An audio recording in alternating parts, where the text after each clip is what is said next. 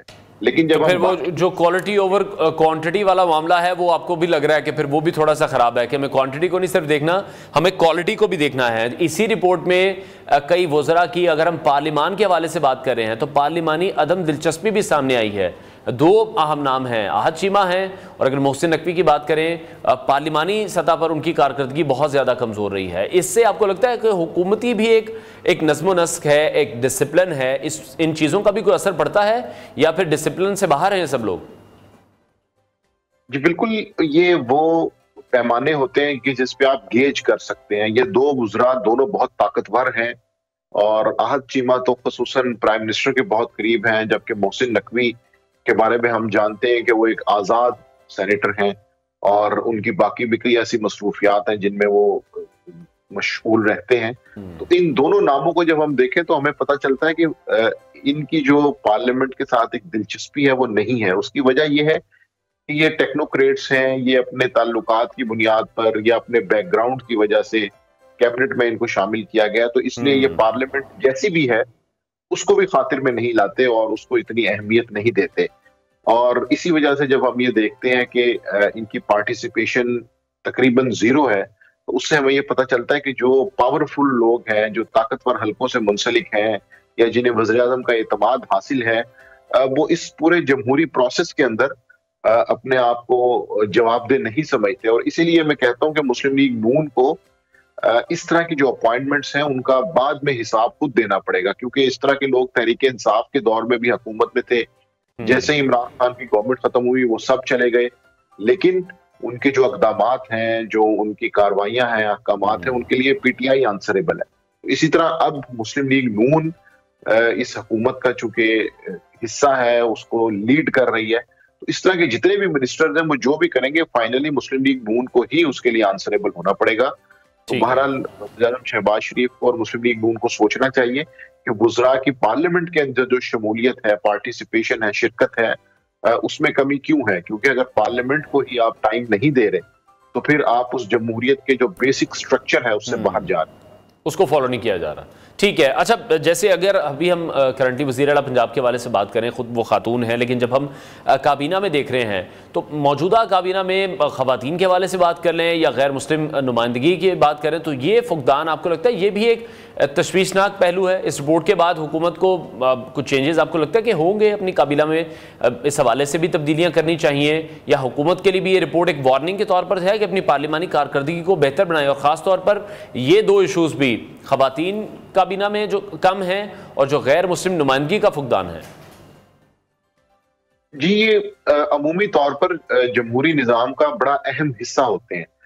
وہ تمام کمیونٹیز جو عمومی طور پر تھوڑا پیچھے ہیں, مارجنلائزڈ ہیں, جن کی ترقی کرنے میں کوئی رکاوٹ ہے, تو ان لوگوں کو سامنے لانا بہت اچھا قدم ہوتا ہے. اور اسی لیے پوری دنیا میں ترقی یافتہ ممالک میں اس چیز کو انشور کیا جاتا ہے کہ جو کیبنٹ کمپوزیشن ہے اس میں ان ساری چیزوں کا, اس پرسنٹیج کا بہت خیال رکھا جائے. لیکن یہاں پر چونکہ فیصلے جمہوری طور پر زیادہ نہیں ہوتے, ذاتی تعلقات اور باقی چیزیں, باقی دیگر عوامل اس میں کار فرما ہوتے ہیں, تو اس لیے یہاں پہ یہ کمی ہمیں نظر آتی ہے. اور اب چونکہ کیبنٹ ایکسپینشن کی باتیں بھی ہو رہی ہیں تو ہو سکتا ہے اس کے اندر اس چیز کو بیلنس کیا جائے, لیکن پھر بھی میرا یہ خیال ہے کہ وہ اپنی جو دیگر عوامل ہیں ان کو دیکھتے ہوئے اپنے کارکنوں کو ایڈجسٹ کرنے کے لیے, لیڈرز کو ہو سکتا ہے کہ منسٹریز چینج ہو, نئے لوگ شامل کیے جائیں, لیکن اس کمپوزیشن کا بہرحال خیال رکھنا چاہیے. اس کی وجہ یہ ہے کہ جب آپ ایک جمہوری نظام کا حصہ ہیں اس کے اندر پھر تمام طبقات کو آپ کو سامنے لے کے آنا چاہیے, ان کی ویلفیئر کے لیے کام کرنا چاہیے. تو یہ اس کے کچھ انڈیکیٹرز ہوتے ہیں کہ جن کی بنیاد پہ آپ یہ کہہ سکتے ہیں کہ ہاں جی ہم ایک ایسی اپروچ لے کے چل رہے ہیں کہ جس میں تمام طبقات کو ہم نے ساتھ شامل کیا ہوا ہے.